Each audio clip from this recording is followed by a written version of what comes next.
Today is May 14th, 2024. My name is Cecilia Nguyen, and I'm here today with Vivienne Kwon on behalf of the Houston Asian American Archive at Rice University. Could you please state your full name and where and when you were born? Sure. My name is Vivienne Kwon, and I was born in Seoul, Korea, South Korea. And also when you were born? Oh, in 1970, March of 1970. Yeah. Just for my first question, I wanted to get to understanding your early life. So, how would you describe the household that you grew up in? Did you celebrate any Korean holidays and traditions, any cultural practices, and just in general describing the setting in which you grew up? So in Korea, yes, I was there until I was 7 years old. So as of that time, South Korea was considered more of a third world. So it's still considered, very traditional setting.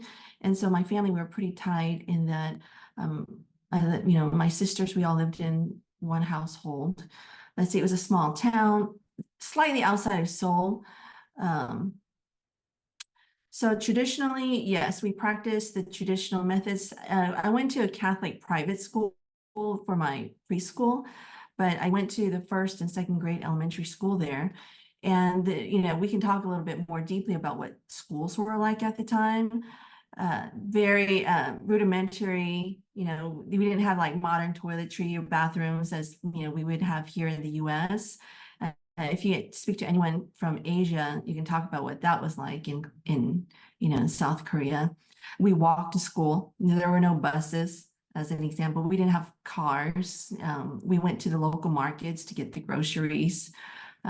We can get more specific about that, but yes, we were a pretty general, traditional family. Yeah, so I wanted to ask a little bit more about your early schooling experience. What do you recall from your first classroom in terms of the space, duration of classes, teaching materials, children's attitudes, anything that you recall? Oh yeah, it was, how do we say it? Tiger moms at school, right? If we can describe it in a nutshell. So we went to school Monday through Saturday, and we were there all day. We walked to school, and every day we learned our lessons. And this was pretty unique in South Korea in that after school, we would have to all contribute to clean our classrooms. So here in the US or in more of a westernized communities, you have janitorial services and so forth. But back in my day, no, we were the janitors as well, right? And then we had to pay for our own school supplies. So those families who couldn't afford school supplies couldn't go to school. They had to learn at home. So from papers to pencils to erasers, everything it had to be supplied from, from home. And we learned our traditional Korean characters, languages, and also mathematics. Now, in math, as they say, Asians are strong in math. Well, yeah, because they would beat you to know your math from your pluses to your multiplications. In fact, if you didn't know it on time, they would punish you physically. And, this can go into more of a controversial conversation, but, they didn't believe in positive reinforcement. They believed in, negative reinforcement. So if you didn't follow the instructors, commands or instructions, then you were punished either with like a ruler or a stick. You would have to stick your hand out like this and they would just hit your hand multiple times. Or I've seen where you had to like even bump or, throw your head down on your desk. And these are kids, these are elementary kids. You were punished physically to learn the language and the lessons. And if you didn't do your homework, you were physically punished. Here in the US, maybe the worst case scenario is for kids to stand in the corner. Oh no, this is a physical punishment in Korea. Now on the upside, the upside was we learned and we were taught the importance of academia, right? So that can be an upside. Now, also in Korea, community is important. So in schools, we went to picnics, we had parents there going to picnics with the children. We all like held hands. That's something that's no longer visible here in current culture or in the westernized communities, where all the girls or even the boys, we would walk hands. I mean, we would walk together holding hands together, right? We would like hold hands and walk down the street together. Even junior high and high school kids would do that. So it was taught as far as like sense of community, that was pretty strong. Even though our homework was difficult, our sense of community and being friends, there's a term in Korean called ujong, which is friendship. That was considered to be very important amongst one another. And we would pretty much babysit each other. We didn't have something called babysitting. We would be each other. We would be there for each other. Every day after school, we would play, or we would even eat together with our friends. So the community was pretty tight. Probably because, the scenario at the time, it wasn't as easy. It was somewhat harsh. So we relied on the community and our neighbors to really, move forward. Yeah, kind of in the same vein as you talking about community and like that other side of the schooling. What are some values that your own parents emphasize in your upbringing? Education was important. And I think it stems across all Asian communities, if that's fair enough to say. In order to get get through society, get through the harshness of society of living, we were taught that education was the way to, to a better life, right? And everything was about how can the next generation achieve the better life? Because in South Korea, we were just recovering from the Korean War. So the whole community in the 70s was about just recovering from the Korean War. So with that said, a lot of the older generation didn't even get the education. They didn't even have schools. There was no schools. The community, the country had to reorganize.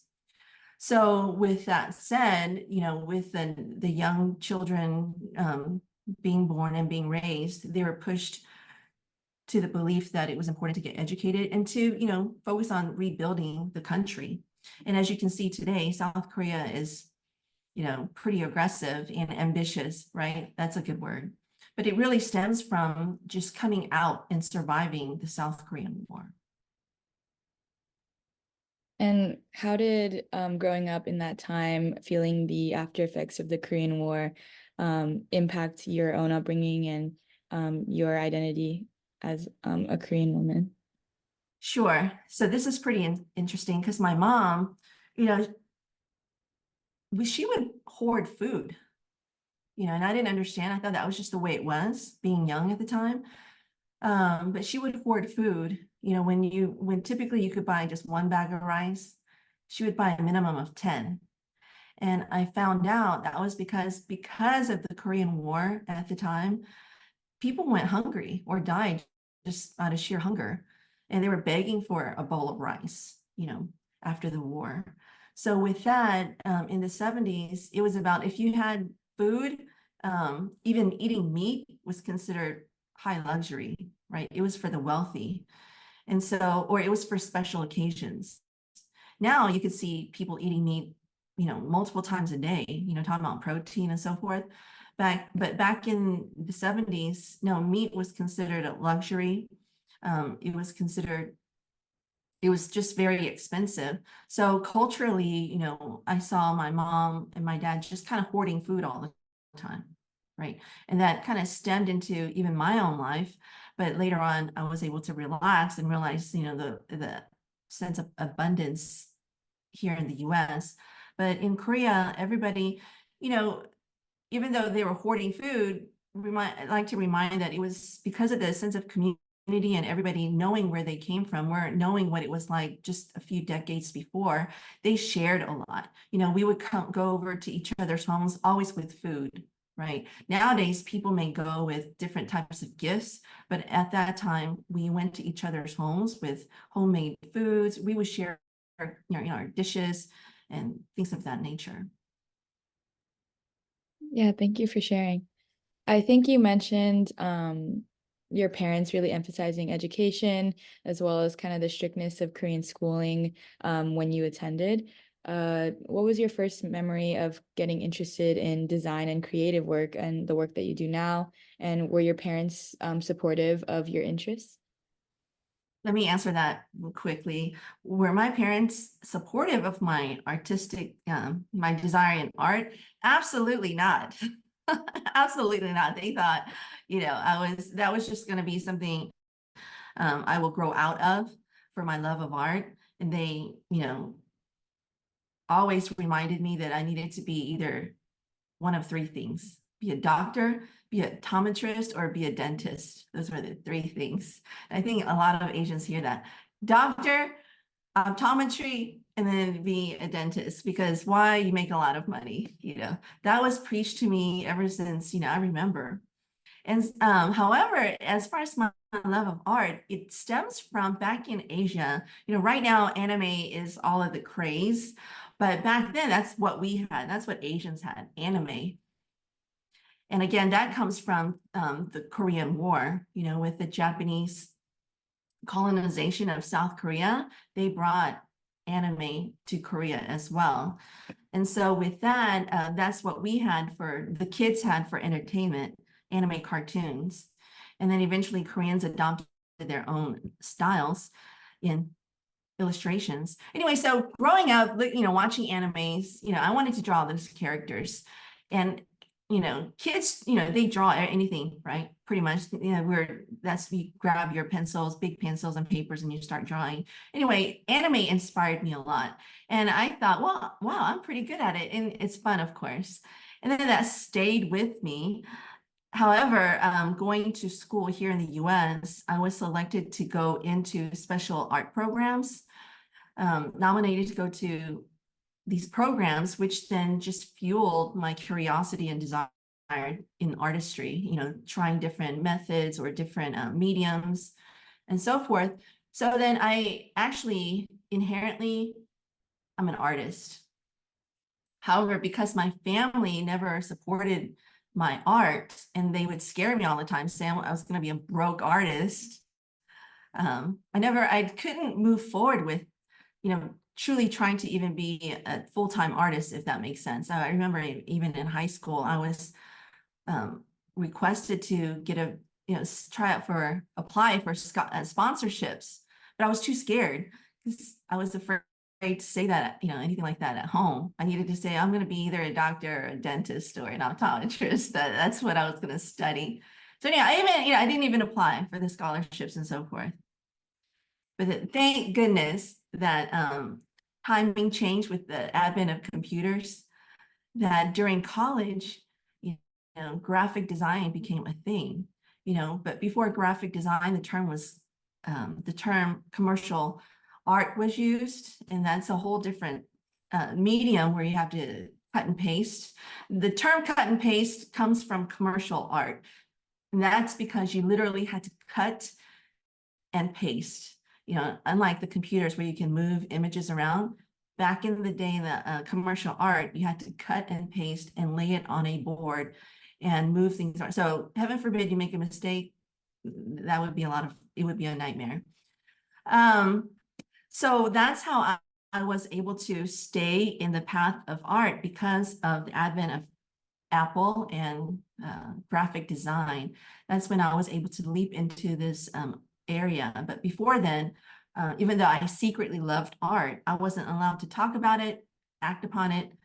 I could appreciate it at school, but I definitely couldn't bring it home. Yeah, for me growing up, it was doctor, engineer, lawyer. Yeah, so Yeah, when you said the three things, I was like, oh, I understand her. yeah. I think it's really cool how you were able to like kind of go from being scared of like pursuing art to like turning it into this whole career and like company that you've made. I guess moving a little bit into or away from your early life into your life in the US, when did you move to the US and what prompted you to do so? So moving to the US, it was back in 1977. And so clearly I was 7 years old. It wasn't, I can't say it was my choice. I came because my family moved to Jacksonville, Arkansas. And, what prompted families, Koreans, to move to US at the time was, again, to seek a better life, like many immigrants, right? US was very powerful and still is today, financially, and so forth. In Korea back then, like I said, a lot of people didn't even have cars. The roads weren't even paved. It was dirt roads. People were still trying to make their way in life, and coming out of the war, only just basically less than 2 decades. So my parents, they were seeking for, a better life for themselves and, their children. So we were able to, through my extension of our family, move to Jacksonville, Arkansas, of all places. And I have a story on that because, it was in a metropolitan city. However, it was still a city or a bigger town compared to where pretty much we came from. Seoul, you wouldn't recognize, back then. It was not even close to what it is today. Can you talk a little bit more about that divide that you noticed between moving from Seoul to Jacksonville and kind of like how you processed that and thought about it as a kid moving to Yeah. Seoul? Yes, sure. So that was somewhat of a shell shock coming from, a small community, right? Family-oriented community, going to school, and then coming to Jacksonville, Arkansas, where my whole life pretty much felt like it was turned upside down. And here are reasons why. One, I only knew Korean. I knew only how to speak Korean at the time. So much so, and Korea is, even today, is kind of homogenous. It's 99.9% Koreans. And so coming from that type of community, I thought everybody spoke Korean. I'm a second grader, so I'm thinking English, what's English, right? Because I'm like, I thought everybody spoke Korean. But then coming to Jacksonville, it was everybody but Asians. I think there was a movie around, I think a few years ago, movie came out about Koreans moving to Arkansas. I can completely relate to that because going from a community of 100% Koreans to a town where we were the only Koreans in the family. And so it was a shell shock, multiple reasons. I couldn't speak English. I was taught immediately to say thank you or hello. And then we had buses. We no longer had to walk to school. We had a school bus. And I remember my aunt taping 35 cents on my wrist because that was my lunch money. I know, inflation, 35 cents can't get you anything today. But at the time, I remember, getting money wrapped around on my wrist so that I could buy milk or, lunch with that. And then in school, I didn't understand a word kids were saying, nor the teacher. And it was such a shock for me that I cried the first week because I was completely outside of my element, right? And then these, kids, they didn't see an Asian there either. I was completely an alien to them. So much so they would want to touch my hair. How crazy is that, right? They came to literally, I felt like a zombie. They all came to touch my hair. They never saw Asian hair before, which freaked me, that scared me even more. So, but fortunately, outside of that, everyone was kind. I like to say that, people in Arkansas, they were very friendly. They were curious, about Asians, but they were very welcoming and friendly, and I appreciated that. Do you recall any specific moments where you had some culture shocks, or I know you like mentioned some like broader things, but do you remember anything specific in general? Yeah, I have some stories on that. Well, before I go on, I want to add to the story with the previous question. I had an ESL teacher, and he was the sweetest man because I had to really relearn communication. And if you go into language, the way Koreans think, the way they build grammar in their heads, right? In speech is different. So, for example, even in Spanish, you say, or even Yoda, I think to be funny, Yoda says, hungry you are. Well, that's actually makes better sense in Asian, in Korean, because if you directly translate Korean, how Koreans speak. Stomach is hungry, right? So in my communication, that's how I'm thinking. But in English, you flip that object from subject, noun, what. So it was extraordinarily hard for me to not only shift the language, but just the language, but the formation of my words. Does that make sense? So that was very difficult. Some of the things that was different in the US was, the abundance. You have grocery stores in the US. We didn't have that. It was an outdoor market. So that was different. I remember looking at the grocery store, you have the glass fridge with all the desserts. I remember just looking with 100% with pure desire, looking at the cookies and the desserts, because we didn't have that. We didn't have cookies and desserts in Korea. But then to get a taste and then to see a whole, refrigerator of, amazing things was, delightful. The abundance of food from fruit carts and so forth at the grocery store, that was definitely a change. And then fashion, clothes was different. The holidays, we celebrated new holidays, Christmas, that was different. I remember the fashion was different. Now you would think, well, what do kids know about fashion? Well, we had no fashion in school in Korea. We had uniforms. So it was pretty straightforward, wearing school uniforms every day.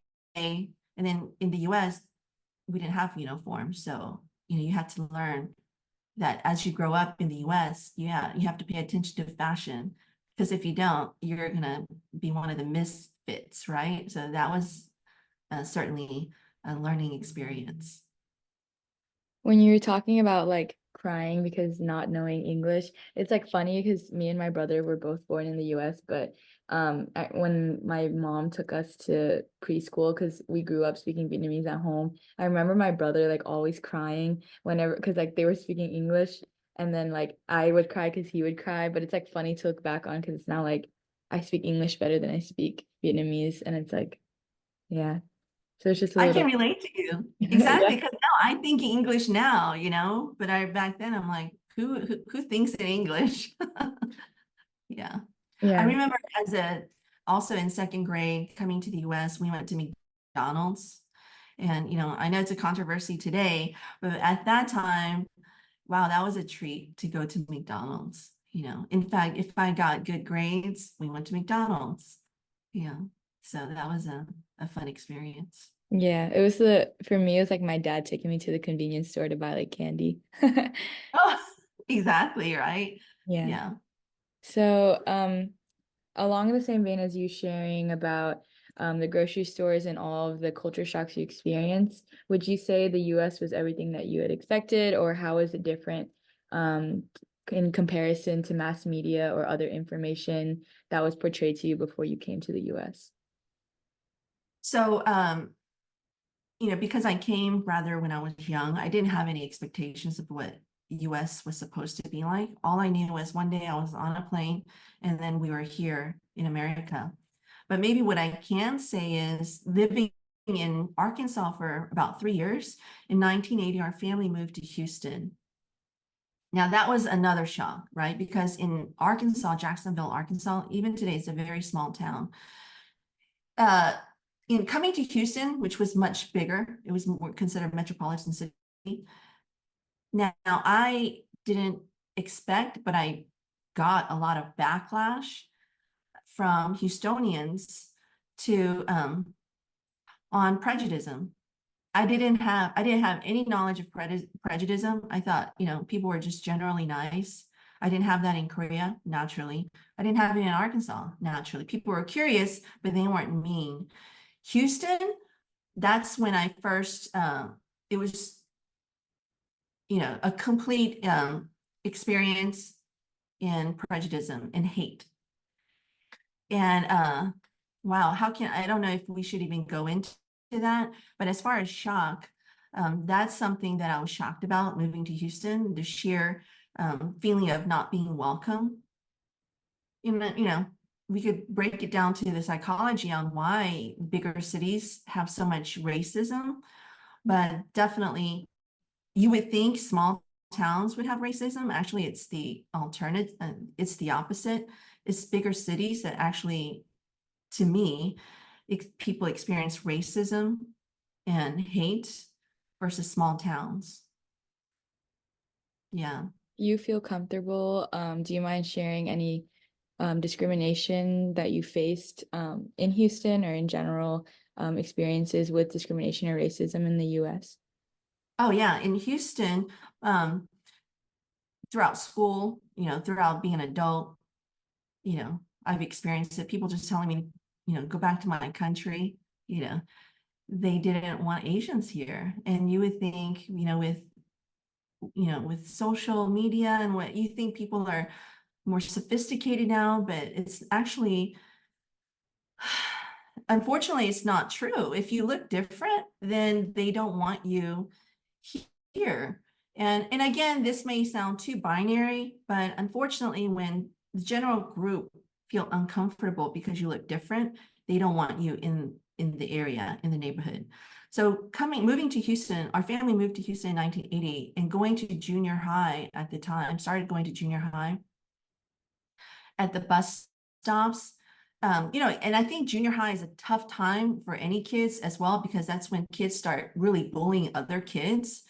And it was one of the survival experiences. It was terrifying going to bus stops every day, because we lived in a low income. Again, as immigrants, we weren't, my family weren't educated in Korea. They didn't even go to school. They were just the survivors of the Korean War, or the family of the Korean War. So they're immigrants. They didn't get an education. They were just working to survive, or just, have a better life in the US. Me being their, offspring, I was just trying to improve my life as well growing up. So unfortunately, we lived in low income neighborhoods. And in low income area, people are all struggling. And when people are struggling, they're all, they see each other as competition. And I think this goes into sociology, or, just community awareness. So when people are competing in low income neighborhoods, that's why you have so much violence. So being at the bus stop every day, oh my gosh, it was a survival. Either you are ready to get beat up, or you just want to get through the day. You want to just get, quietly, keep your head down, get on the bus, go to school, not get racist remarks, even from your teachers. My teachers even didn't like me. For many reasons, I have no idea, but I remember them, either being tough on me, or telling me, asking if I even understood English, even though we were speaking in English. Like, you can't understand English, you need to go back to your country, even for my own teachers. And then you get back on the bus again and you're home. So I just feel, to just find some form of resolve, I just assume that when you live in low income areas, everyone's competing, and they just want to all make it through the day. And when it's in that type of scenario, just the children are in unhappy homes, and they just want to take it out on other kids who may seem inferior to them. And so that was my first, experience in hate. People just want to hate if you're different. And I got called all kinds of names, name it. And, people laugh about it. We can laugh about it now. But at the time, it was really terrifying going to school, which added a lot of stress being in school. And I feel sorry for children nowadays when we talk about, being bullied. Because when you're being bullied, man, you can't focus on your education. You can't, because you just want to walk down the hallway without, being made fun of, or being pushed around, and you want to find friends who will have your back, things like that. So, but fortunately, high school was a little better in Houston. And then over time, I outgrew it. I became smarter. I was able to find myself as a human being. And then I was able to, work those type of situations out. Yeah, thank you so much for sharing. That sounds like such a hard thing to go through. I'm so sorry. Um, I like to add to that, because this is my message, because here's a stereotype, right? Asians statistically do well in school. Well, it's inherent in our community to study. Like I said, in Korea, coming out of the war scenario, everybody felt that education was the way out, right? So that's why the kids are pushed into higher education, academia, and so forth. So it's very inherent in our communities. Now, with that said, not all Asian kids have that level of family belief system, if that makes sense. Some Asian families just are even in a situation where they just want to be able to get by financially, right? Education isn't even on the top of the list because some families just want to, make ends meet. And so some Asian children don't have the benefit of, having the ideal family scenarios. And unfortunately, and I guess it just depends on how you look at it, if the cup is half full or half empty. I was from that camp. I was from the camp of, even in Houston community, growing up in low income area, like I'm sure you heard A-Leaf, where Asians, there were a lot of Asian gangs, I know that community, right? I grew up in that community, right? The reason the Asians, there were rise in Asian gangs was because it's just all tribal. It's somewhat low income at the time. And, there's racism. So Asian kids had to find their way to survive. Now, I'm not making excuses for them, but there are multiple factors.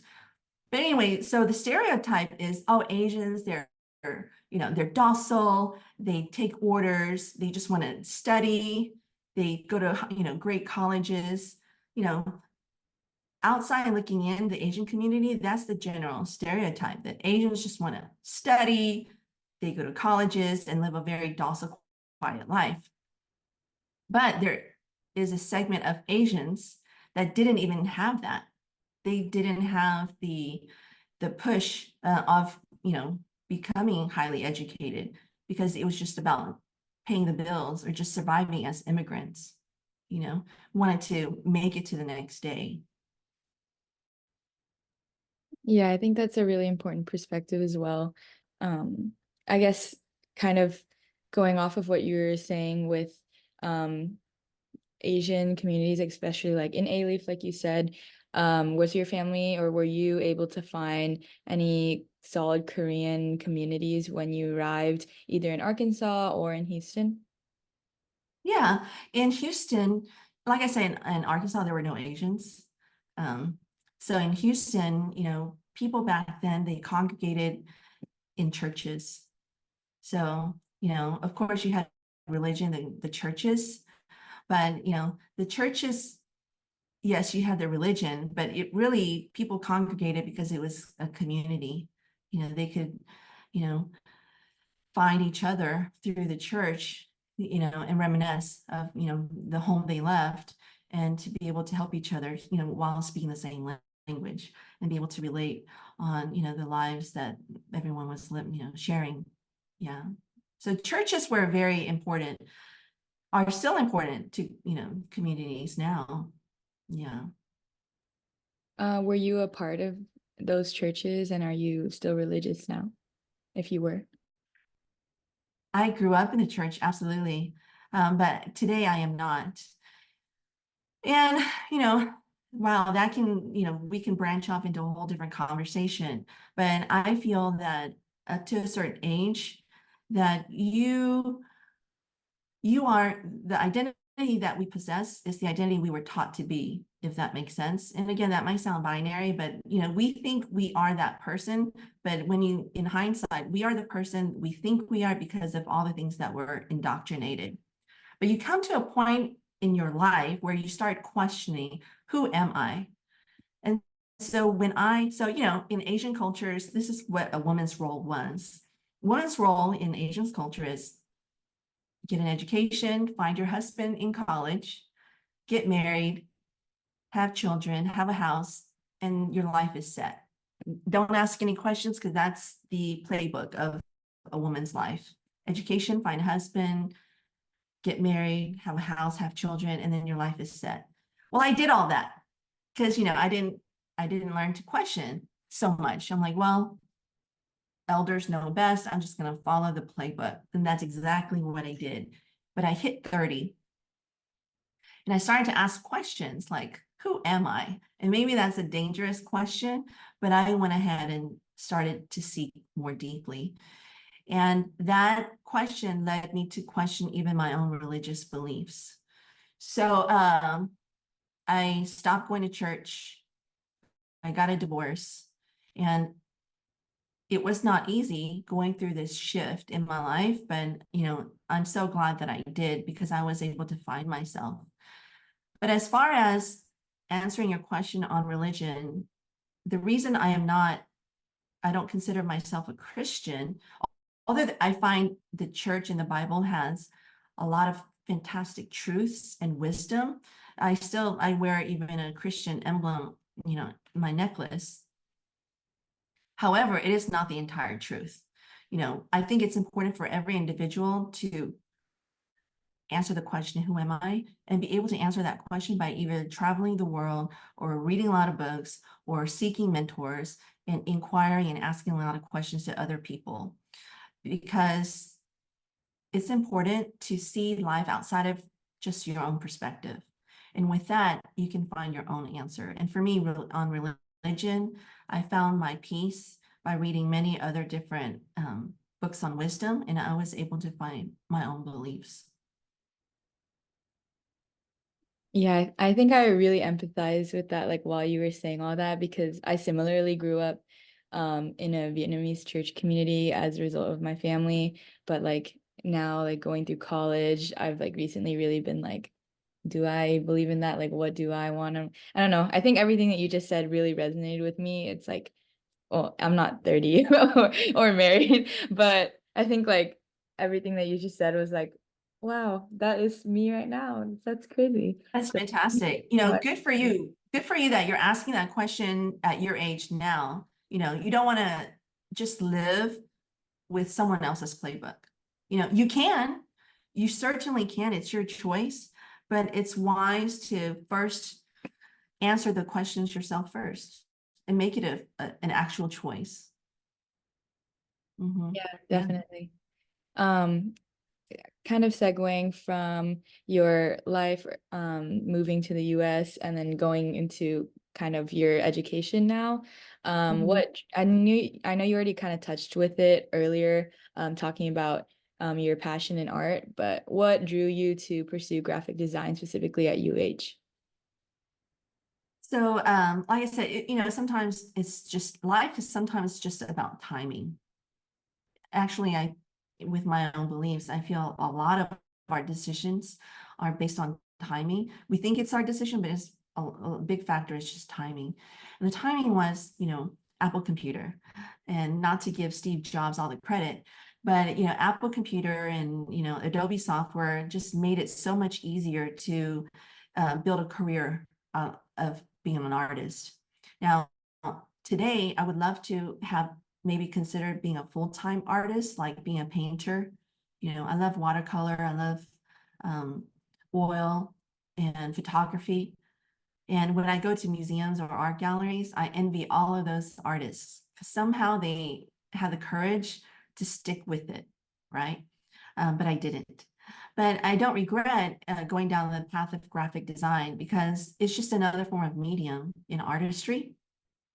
The difference between graphic design and being a fine artist is that fine artist, the art is all yours. You own that art. Whereas in graphic design and commercial art, it's a collaboration between yourself and the brand, right? So it's an art form that you collaborate. I was able to utilize my artistic skills. I still use my illustration skills in graphic design when it comes to building a logo, designing a logo for a brand, or illustration for a brand. Fortunately, I'm able to illustrate without having to buy stock art, if that makes sense. I can actually illustrate or deliver photography. So where does the art come from? I think art is kind of like people who can sing. Some people just have the skills to just illustrate, right? Like realism, the art of realism. Some people can just kind of paint a whole landscape. without erasing, you know, just in one stroke, they can paint a whole beautiful landscape. And some people have to practice their way. They have to understand light and shadow. They have to understand, you know, the medium that they use. And you can get there, but there's still some form of this inherent gift people possess. And I do consider it a gift because, you know what, I can't sing worth a darn. Like, go to karaoke, everyone will walk out. I don't have the voice. Some people are born with this gifted voice. They didn't practice, but as soon as, you know, you put a mic in front of them, they sing like an angel, you know. So there's a sense of gift like this for artists as well. They just have the proclivity to put colors together, or just illustrate, or just, you know, create this fine art with their hands. But it does require, you know, ongoing practice, because if you don't use your gift, you will lose it. So with graphic design, like I said, I was very fortunate on the timing with the Mac. I went and I got my degree at University of Houston with the graphic design arts degree and minor in art history. And I was just able to get, you know, job immediately because graphic design was a thing. And you know what? You may not know it now, but back then, you know, when I heard graphic design was even mentioned on television, I was so excited because it validated my work. Back then, you know, they're like, graphic design, what is that? You're not a doctor, then you're nobody, you know. I would just kind of preempt, I would think that I heard that.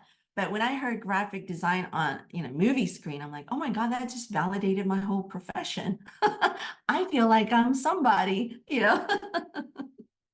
And I stuck with it. And, you know, and I do believe that you have to love what you do, because I can't imagine waking up and doing something you hate. I just can't imagine what life like that would be like.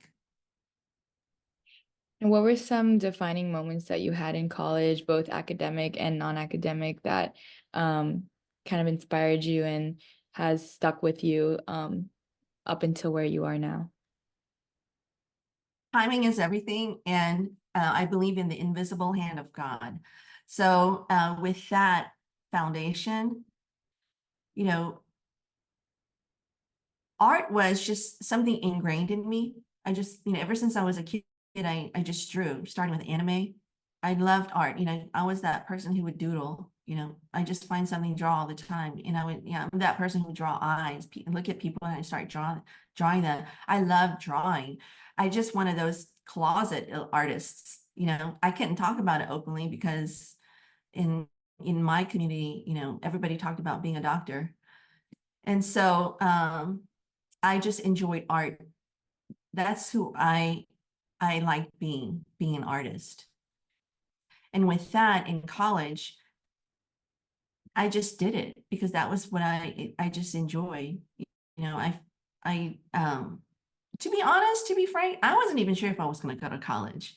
But you know, the reason I went was because my family was accepted to go to college. You know, heaven forbid if you don't go to college, you're in trouble. So I went to college by default because that's what you're supposed to do. That's part of the playbook, right? Go to college, find a husband, get married. You know, I was following those orders. So it's not like I had this inspiration to go to college. It was something it was a check mark on your list.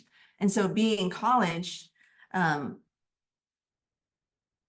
I still just enjoy doing art. That was my favorite class. It wasn't my major at the time, but it was my favorite class, or the elective. And so, but because of timing, because graphic design was right around the corner, I was just able to weave my way in and make it into a profession. And kind of segueing from your work in graphic design in college to your career now, could you provide us with a brief timeline of your professional experiences and tell us how your professional interests have evolved over time? Yes. So being an artist, right? It's inherent within me. And so it's not something I like to compare myself with someone who practiced their way to be a graphic designer. I'm inherently an artist. So I've to verify what this means is I asked like a facial reconstructive surgeon, like, hey, when you look in the world, do you look at everyone's faces and want to reconstruct their face? Because is that what you do? Because that's what you do in your career, right? So when you look in the world, is that how you look at the world? Because when I look at the world every day, I look at the world with the visual composition. That's just how I look at the world. When I look at my desk, I look at it, oh, is it messy? Is it clean? No, I look at it like, how you see artists, they are always framing things. That's actually how I look at the world. When I look at color, I look at light and shadow. That's just how I shape my world. Now, do all graphic designers or business owners, I don't know how they look at the world, but this is how I look at the world. So in graphic design, it was just very natural for me to design because that's just my element. And so from going to college, doing projects related to art or, learning art history, I just very much appreciated even art history because it was about art and how much art influences society. You know, um, you can see it directly or you can see it indirectly, but it is all around us. It's how you perceive the world. So in college, it was more about, the tangible light and shadows, the color palette, and graphic design, fonts, different paper palettes, textures, learning all the tangibles. But over time, as an adult, starting my own business, you get to learn that art it's much bigger than that. It's the intangibles, right? What helps people draw towards more art? What is art? It's been answering the question, what is art, right? And that's what I learned as an adult once I left college, right? Art is all around us, and we can get to a more philosophical question on what that is. But I can say that art is all around us, and life without art pretty much would be non-existent. And I guess what were the like specific roles or experiences that you had that led up to your career now, your design company, as well as like the Asian social and everything that you've started? Like, I guess like how have you gotten there with all your previous roles? All the leaps and milestones. So after college, okay, so here's a little, I'm going to tout about myself and being an artist. In college, you have to, the last 2 years or in order to get to your, degree, I had to try out to get into a particular program in graphic design, where a lot of people say, no, I have, you have to take the program twice in order to make it, because you have to try out for the program. And the rumor was that it was so hard. On average, everyone had to repeat the program twice in order to even be considered to be accepted for the program, if that makes sense. But for me, I was like, look, I don't have time to repeat any program. I have to get through one time. And I did. So I was able to be accepted into the program one time because of my artistic skills that I feel that I was born with. And with that, I quickly graduated college, and then I was able to get a job immediately. So I was able to accelerate quickly in the career field. And then when I worked at various organizations, I worked for Compact Computers, which later got bought out by HP. I quickly accelerated from being a graphic designer to upper management, where I was handling their brand, the corporate Compact brand. That's a pretty big deal, right? Imagine going from college, graduating, and then in a couple of years handling the HP brand or the Apple brand, so it's moving. I was able to move pretty quickly. And then I was able to also get a lot of awards in the commercial field because, there's awards for, Gala's awards program for every profession. So along with that, I received a lot of awards. I won competitions in design and things like that. And I learned that, actually it's a business as well. Those awards, galas it's a business as well. And personally for me, I felt like, well, I won, I validated, my capabilities in the professional world. I don't need to keep doing this. So it just validated or gave me the courage that I knew what I was doing. Now, of course, I'm not saying I was the best. That's very subjective, but I felt pretty confident of the work that I did.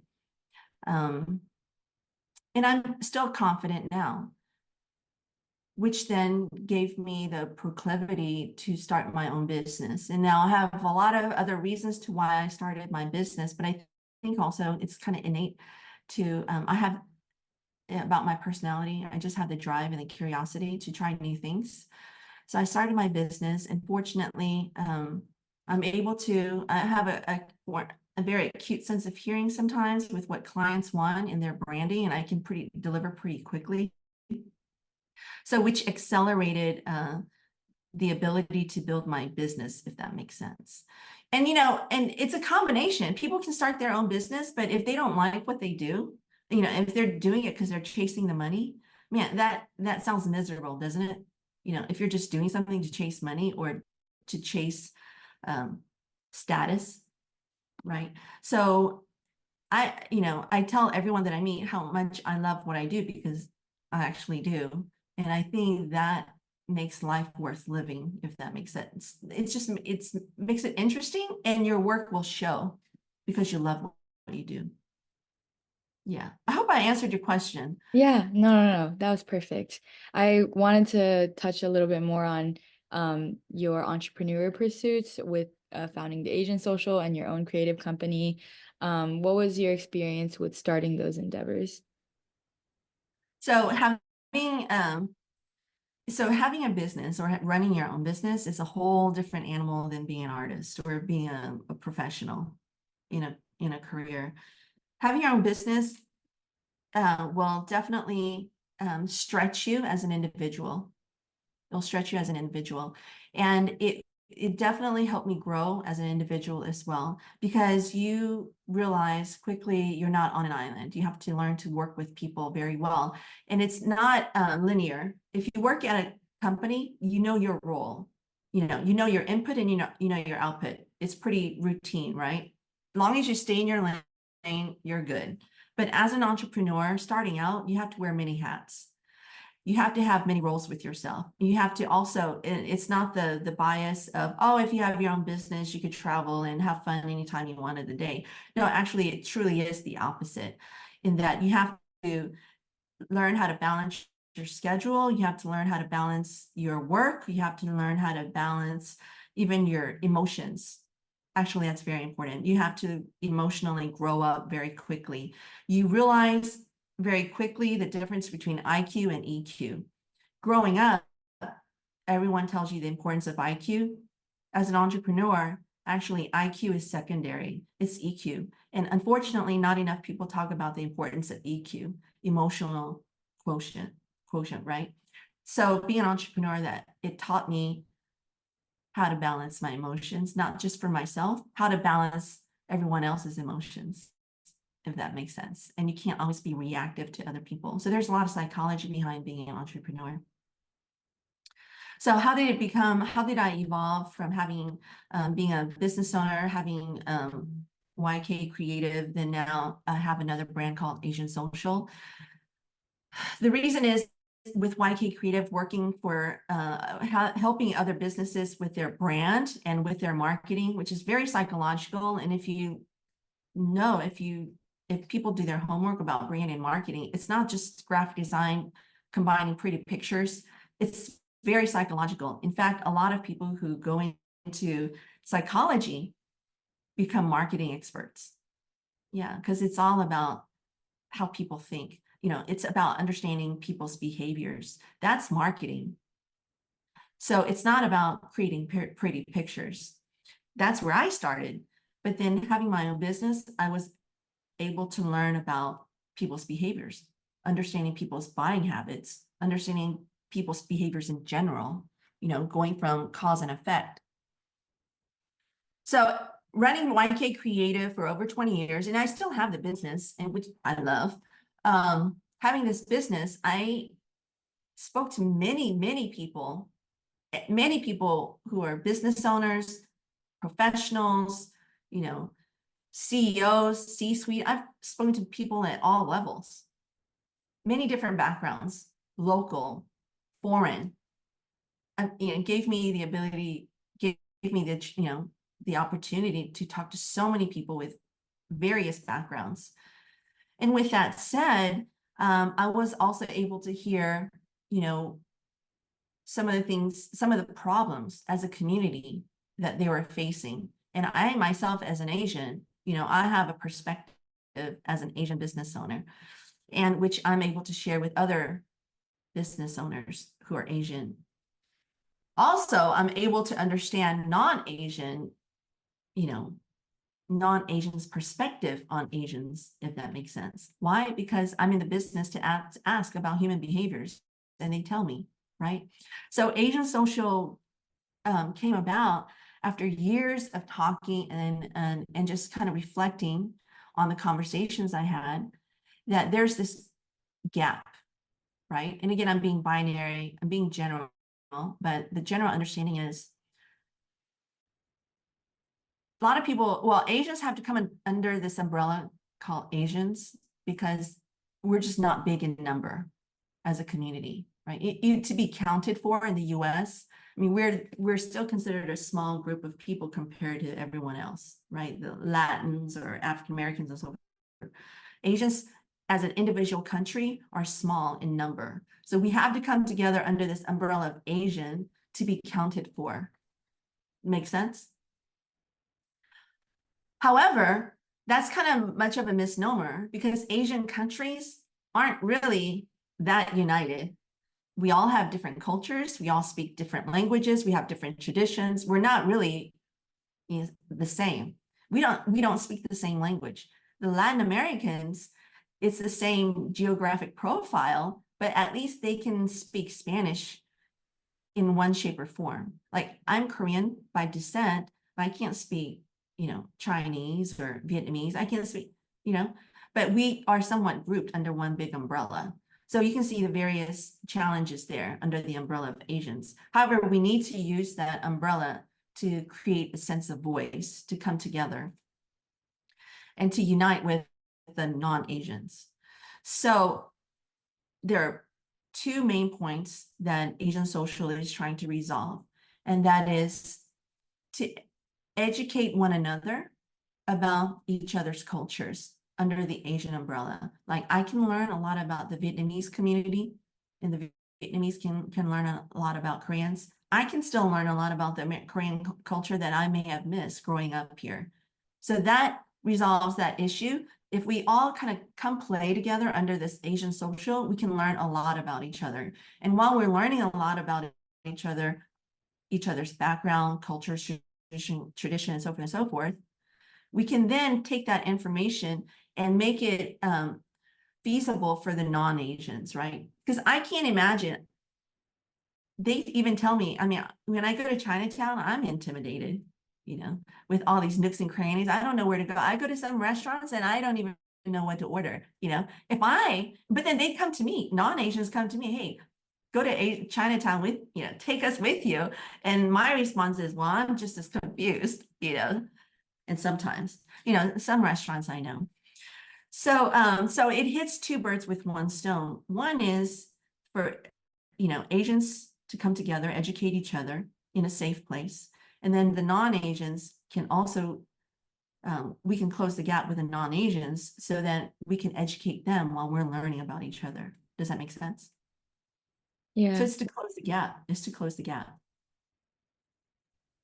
Yeah, I think that's really cool.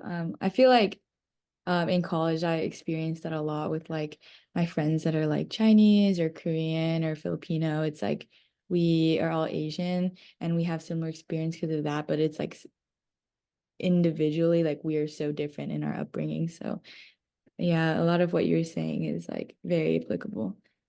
Yeah, and I have to add to that because the question is even Indians, right? The line is still blurry. What are Asian? I mean, how do you define Asian? Is it by Asian continent? Who defines whether a group is an Asian or not? Right. So that's a conversation that still needs to be, defined or refined, Kind of talking a little bit more about Asian businesses and the Asian social. A number of Asian businesses, especially like restaurants, groceries, private clinics, benefit from your craft and your expertise. Since founding the Asian Social, are there any specific Asian-owned businesses that you've been able to offer the most help? Oh, absolutely. You know, what's exciting is the other branch of Asian Social that has been well received is that we're going to spin off to as a media company, right? So we're championing, Asian Social is championing Asian culture, restaurants, businesses, events, and people. So imagine like even the Latin community, they have Telemundo or Univision, right? To highlight their community. Where do Asians go? Right now, Asians go to KHOU or Fox 26. You know, they still go to the mainstream media to get recognized. Asians don't have that. And there are multiple reasons why. It's nothing wrong, but it's just timing. It's just timing. Everyone's just so busy. Maybe, in fact, I know that in the West, in the US, it's not very organized either. The media there for Asians, it's not very organized. And it's precisely because Asian isn't truly a continent. I mean, it's not a country, it's a concept, right? So having a media, you know, they may have it for individual, you know, country, like Filipino media or Vietnamese media, Chinese media, but the media for all of Asian is in its infancy. So the goal of Asian Social is to become the media for Asians, first in Houston and then throughout the country. Oh, but let me answer your question. Has anyone benefited? Absolutely. One is because of Asian Social, you know, there are many subgroups, right? Like the chambers or, you know, just groups in general, Chinese chamber, Filipino chamber. There's a lot of chambers. There are a lot of mini groups, subgroups in the Asian community. But the other, like I said, they don't necessarily merge, right? Because everyone's just busy maintaining their own groups. But because we were able to, what is that word? I can't come up with a word. What is that word where everyone kind of mixes and mingles together? There's a word for that. Cross-pollinate. Cross-pollinate. So what we've done is cross-pollinate different groups. So groups that would have not necessarily have worked together, collaborated, and we've started that. We kicked that off. So now we're greeting, you know, new group. I hate to say new groups. So what's happening is, you know, group A here that would have never really interacted with group B. Now they're interacting and they're seeing, oh, wow, there's, you know, a whole lot of newer opportunities that can evolve out of the new relationships, right? So that's what's happening. We've helped Asian, one specific one, a cosmetic company out of California that launched here in Houston.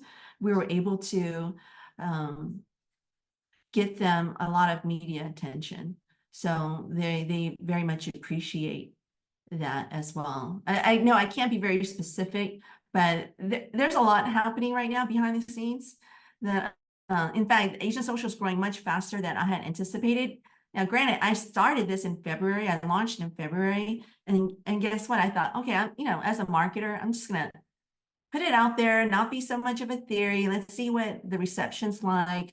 That's what people are going to say. You know, let's get the temperature. It's been growing so quickly that it's like I'm trying to keep my head above water.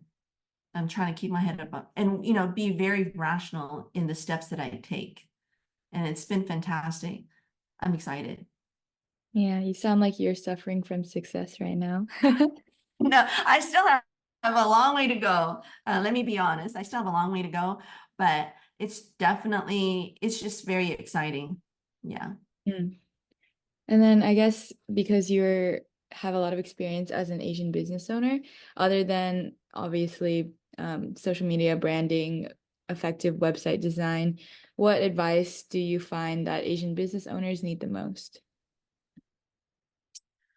You know, there's not only one answer. There's not only one answer. In fact, is there a way you want to be more specific? How can we be more specific to that question? Like, how do you mean like in growing? How do we want to help them through scaling, growing? Let's narrow it down just a little bit.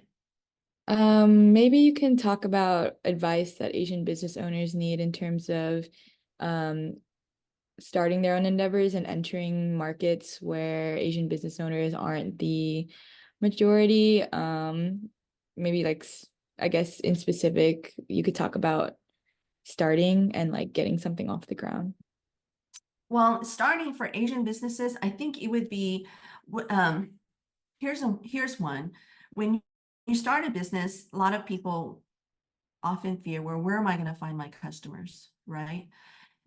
And one aspect could be to remember that after the first or up to 1 or 3 years, after you're able to sustain your business for up to 1 or 3 years, you can get certified as a minority-owned business and get bigger jobs.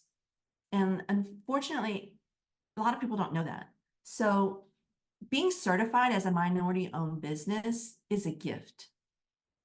And what I mean by gift is you can apply for opportunities with the local government, state government, or federal government. And depending on what it is that you're offering, and again, it's timing. Sometimes it's construction, sometimes it's more administrative, sometimes it's professional, media. Like we worked, ykcreative was hired by Houston First to help with the marketing with the hospitality segment here in Houston. And we were only able to get it because we're a certified minority-owned business. And minorities don't do it. They don't apply for it. They don't get certified. And I can answer why. There are many factors to why they don't do it. But if Asians did more of that, then they could get larger opportunities through the city and the government. That would be an option. I see. Thank you for hopefully anyone that's a business owner watches this and can hear your tips and tricks for them. Another Um, thing, well, I can add to that too, because I've heard other issues people would say that, like, specifically, I spoke to one Chinese professional. She was a CPA, and all her collateral was written in, I hate to say the word Chinese, but it was written in Chinese, right? I don't want to come across like I'm ignorant, but I said, well, do you market to English speaking? Because I certainly couldn't read it, you know. She goes, no, I'm pretty busy as, you know, with my audience. I'm like, oh, okay. And I thought, well, you know, she was fine. She was content, and more power to her. She was content with her, you know, size of her business and so forth. But then still, as an entrepreneur, she's leaving off a whole segment of population who can do business in English. Right. And I notice a lot of that in non-English speaking people, you know, Latin Americans, you know, a lot of people who don't speak English only want to do business with people that only speak their language here in the US. And my feedback is, why? Why would you want to limit your size? Why not have, you know, be bilingual at the very minimum? I see. Good advice. Thank you. Mhm. Um, And then also in regards to being an Asian business owner, because of the pandemic, a lot of, as you know, I'm sure, a lot of anti-Asian sentiment or in general discrimination came about as a result of COVID. Have you noticed any differences in market response pre and post-COVID to Asian-owned businesses? With my direct experience, no, I have not. I have not experienced any barriers or challenges, you know, pre or post COVID for being Asian. Yeah. So I think we've come to an age where I think inclusion with DEI has been impactful Now, but mind you, I'm an entrepreneur, I'm a business owner. If I even get a whiff of someone who doesn't want me around, I don't stick around. I don't go like, why? I don't force myself into, getting a business if someone doesn't want to do business with me. So that means I don't stick around to wonder, is it because I'm Asian? Do you not want to do business because I'm Asian? I don't ask those questions. Whereas if I work for a corporation and I was denied a role, and it was obvious it wasn't because of my skill set, then because I work at the company, I would inquire to find out why I didn't get a specific role. So I can imagine if I work at a company, it would possibly be more prevalent pre or post COVID on racial discrimination. But as an entrepreneur, I'm more of an entrepreneur than an Asian. I don't identify myself as an Asian entrepreneur, more say. I identify myself as an entrepreneur with Asian heritage. I see. Thank you for sharing. Mhm. Also, I think you indicated a lot of professional organizations that you were a part of in your survey. I wanted to ask how you got involved with those organizations, including the Asian Chamber of Commerce, the HMSTC, Business Network International. Those are just some of the ones you listed, and any other various organizations that you indicated you were a part of. I think it stems from also knowing yourself. So I identify myself as an introvert. So that means that I get recharged by being alone. And I think that's being an artist also. But being an entrepreneur, you can't just succumb to that personality. You have to force yourself to be okay, to be uncomfortable. And with that, I forced myself to be a networker. Does that make sense? And in order to network, you can't network looking at the mirror. You have to force yourself into groups that you wouldn't find yourself ordinarily. And so it's just easy as, finding activities in your neighborhood and then asking questions, other people are part of other networks, and then you get invited and accepting invitations. So that's how it started with me, as far as becoming part of different organizations. And then, you find mentors. And I think that's very important in addition to going to different networks. Find a mentor and get your mentor to advise you on different groups or follow them, go to events that they go to, right? Force yourself outside of your own little bubble, your sphere of influence. Yeah, the networking is a struggle. I get that. Yeah. Um, A little advice for you. It's not fun all the time. You have to kind of get in the groove. It's kind of like exercise. You don't want to go, that you don't want to exercise, but once you exercise, you're like, oh yeah, you're in momentum, and it's fine afterwards, right? So networking is just like that. And so you just kind of have to remember, the positive. yeah, I think that's a really good way to look at it that I need to internalize. Yeah. And there's Um, always the next one. I've talked to people who are like, God, I didn't do so well. I didn't meet a lot of people. But I advise people to network, to learn about yourself, because you can improve your speaking skills, you can improve your communication, you can improve your style, right? You can test your look when you go to different groups. It's a great way to learn about yourself. yeah, I think I've made you talk enough about your career. But for the latter part of the interview, I wanted to get into talking more about your family, personal life, and your identity. Could you tell us a bit about your family and just in general, whatever you want to share? Sure. I have a very small family, which is again a contrast to the stereotype, like Asians have big families. Well, I'm sure they do. I'm just not part of that stereotype. Uh, I have one son, he's 26 now, so he's all grown up. I raised him as a single parent. which is again, not, I guess, traditional, like most Asian families.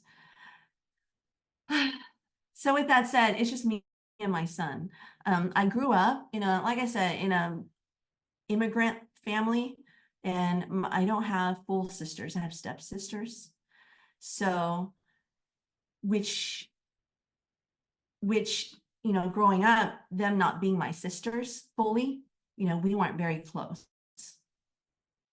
So with that, I don't have a big family, or, I don't have a large family to celebrate holidays with. So I evolved to have friends as families, if that makes sense. And so for my personal life, with being a business owner, networking all the time, meeting a lot of friends, I've learned the craft of reading people. And so I'm able to identify, the people that I want around me, if that makes sense. And it's important to know this at any stage of your life or one's life, because you don't want to be with people because you think you're lonely or you think you need people around you. It should be just as intentional to know who you want around in your life. And some people, they think, well, having a big family is a blessing. Yes, it can be a blessing, but it can be a curse because, sometimes big families can be a conflict in your personal growth, right? Or they may just lock you into a particular lifestyle that doesn't serve you. So there's no right or wrong. It's just really understanding the intention behind all this. So my personal background is that I raised my son as a single parent. He's a fine young man. I'm so proud of him. We spent the Mother's Day together, and I told him, you know what? You're going to make a great husband because I taught you right. And he rolls his eyes. But we're really close, we're really close, and I'm just very proud of him. I don't feel that it was really me. I do feel the invisible hand of God helped me to have a son like he is. And so it's just me and him, and I have lots of close friends, and that's my life, and I have my business. Mhm. You've truly aged with grace, because I was so shocked when you said 26-year-old son. I was like, what? Oh, thank you. Um, what sort of principles and values did you instill in your son in their upbringing specifically? Responsibility and accountability. Another reason my family unit is so small is my father died when I was 15. So that right there already cut half of my family unit. My dad's side cut us off, right? So, and my stepsister, and then with my stepsister, so they just completely cut half of it off. And losing my dad when I was 15, I had to learn even more quickly on survival. And being a single parent with my son, I had this sense of fear all the time. Like if I died early, prematurely, or, you just can't control that. How will my son, um, you know, survive or live on?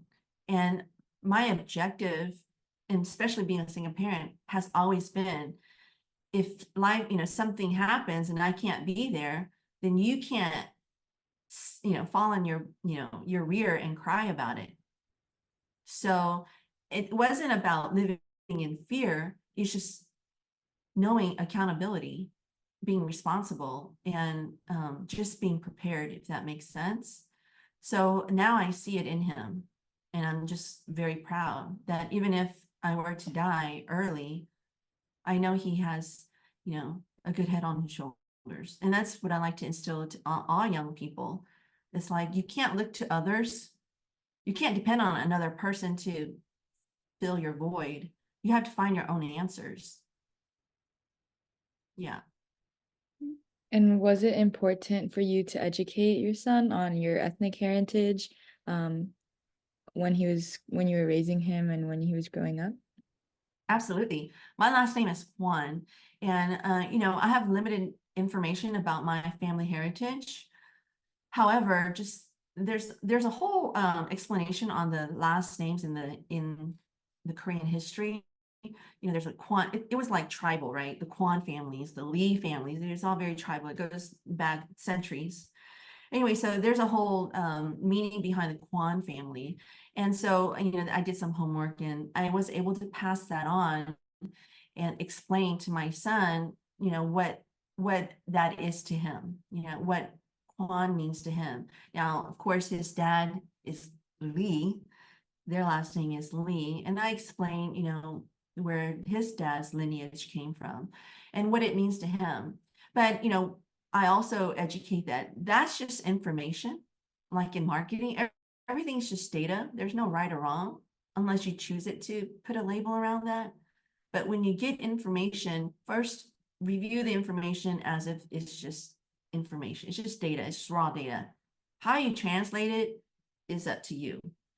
And with our heritage, my son had a chance to go to Korea in 2016, right after high school, and he was able to learn even more, even more about what I didn't know. In fact, I joined him for a couple of weeks, so we learned about Korea together, especially because we don't have, relatives there to kind of keep communicating. So we went to Korea and we taught each other, like, hey, this is what Koreans are doing, or this is, so that was a lot of fun, learning about our culture. And it's fun, like between us, we could be in public and speak broken Korean, if that makes sense. That's fun. We can have our own little private conversation with broken Korean, but that's our little joke between us. So I'm glad that we have that. I'm glad we have that. We have that heritage to talk about and to celebrate. Yeah, I always like speak Vietlish in public and Yeah. like it's not fluent, but it's good enough to like I Yeah, in the like you private. can relate. We have Yeah. a lot in common. Isn't that fun? Yeah, I know. I know, like talking to you, I'm like, oh wow, me too. Yeah, and the food too. Hmm. Like, we eat Yeah. out and eat Korean food, and I cook Korean. And, my son always tells me, your Korean's always best, mom. I'm like, I taught you well, son. Sounds like you raised him right. Yeah. And just to close, I had some questions in regards to how you engage with your own identity. So, first off, how do you identify yourself ethnically? I now say that I'm, of Korean descent. But, okay, so I don't speak for all Asian women, but I tell people though I'm a global citizen, really, because I don't feel Korean. When I go to Korea, I visited Korea and I felt like a foreigner. They treated me like a foreigner. And when in the States, I feel like a foreigner because I'm reminded that I'm a foreigner. So I just decided, well, I'm a global citizen. I like traveling. That's how I identify myself. Mm. And then what do you feel most proud of? I'm proud of the fact that philosophically, I made it this far without destroying myself. Yeah. Life, and we talk, there's a whole business angle. There's a lot of different angles I could put it, but to answer you, very generally, it's like life can take you in many different directions. It can, or you can take different paths, and you think you're in control, but you're really not in some ways. So what I'm really proud of is I came from a very rough childhood, and people don't know it, but so I explain, like, I may look like I make my life look easy, but it came from hard work. And so I'm just grateful by the grace of God that I I'm happy and I'm No, proud of it. Yeah. I can tell from like this whole interview, like I was like, wow, you've just gone through so much. I Um, did, but that's okay. It just made me stronger. It's true. If it doesn't kill you, it'll make you stronger. And that's a true statement. yes, go girl. Thank you. Girl And power. when and where would you say you feel most at home? I'm at, actually around nature. Yeah. I have a dog. I walk him every day at the park, and that's my happy place. That's very cute. And how would you say being a Korean informs or sets apart your graphic design work? I'm an active listener. I've learned to be an active listener. So I create work that is truly tailored to the client or the brand. And I know in through the advent of AI technology, ChatGPT, all of that, everything can be carbon copy, right? With a slight twist here and there. But my work is, I can genuinely say my work is custom and that fits the brand. And I like it. I love the process. And if your children were to watch this interview in the future, what's a message that you would want to give to them? That I'm proud of my son, and I'm just glad that he was able to accept our conversation, if that makes sense, that we're synced in. I'm just glad that he accepts my point of view. And that, I think, as a parent, that's really important. As a parent, you want your kids to be able to genuinely like adore you or love you back. Does that make sense? Not be forced, especially as an Asian. You don't want to scare them to obey you. I'm just glad that he respects me as a parent and as an adult. So if he's watching this, I'm like, thank you, son, for and I can say a lot of things, but I just saw him a couple of days ago for Mother's Day. So we had a lot of fun. And I'm just glad that we can act as friends. And at the end, though, he remembers I'm his mom, you know? Yeah. So I'm so glad he's in my life. Yeah. Yeah, that's so beautiful. Mhm. You'll know what I'm talking about when you become a parent. I have a long way ahead of me. Yeah. Being a And parent, it stretches you. It does. And see, no one told me that, right? No one told me that being a parent is work. It's labor of love. As an adult, you can marry someone and you can divorce them. You could leave your company, and I don't know why some people leave their kids. I don't understand. That's not in my DNA, but they're the toughest job that you will deeply love. Mhm. and just to wrap up, is there anything that you would like to add that we have not covered yet? I appreciate you and the interview questions. You really did your homework, getting my background information. So thank you. I know I'm verbose, but thank you for listening. You're an active listener as well. I think, yeah, I really enjoyed our interview. Yeah, Yeah, thank you. I actually I was so excited to go into this interview because they give us a little blurb about the people before we interview them, and I was like, oh my gosh, this is like right up my alley. So I was like very excited to go into this interview. I had a very good time as well, like hearing everything you had to say. So it's a two-way street there. Thank you. Thanks.